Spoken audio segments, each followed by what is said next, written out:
when we used to sit down for family meetings, which happened on a bi-monthly basis, something like that, once every 2 months, when we were trying to divide up economic and practical duties amongst my wife and I and the kids, we had some rules, and the rules were, well, there's a certain number of things that have to be done in the house to keep it running in a manner that anyone with any sense would want it to run.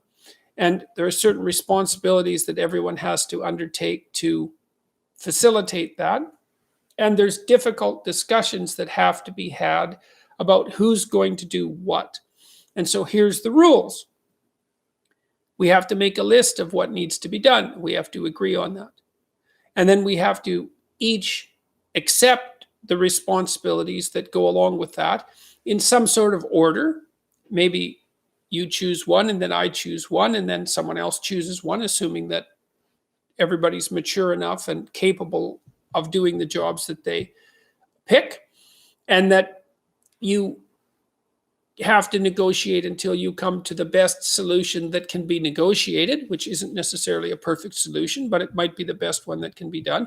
And then you have to stick with it until the next negotiation. And if you get upset during the negotiations, which you likely will, because these are difficult topics, how to divide up responsibilities in the house, and people get mad because they feel they've been taken advantage of or aren't being listened to.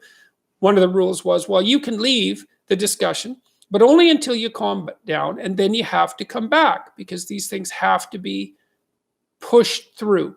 They have to be negotiated through, because the alternative is, well, important things don't get done, or people do them resentfully because they're sort of forced by their own orderliness or their own conscientiousness, or but by force, psychological or otherwise, on the part of other people. These things have to be negotiated through.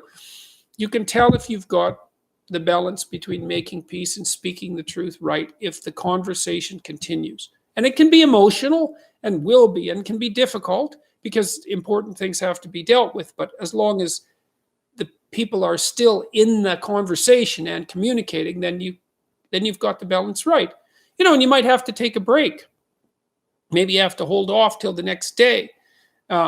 Maybe sometimes when you're negotiating something that's difficult, you have to offer the other person the opportunity to sleep on their decision too, which I think is often a very good idea. If you have to make an important decision in your life, it's very useful to tell the person that you're negotiating with that, look, I'm interested in this and it seems good, but I'm not going to agree until I sleep on it.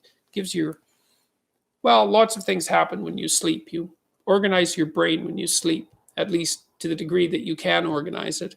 And you can often be more solid or more doubtful about a decision if you sleep on it. So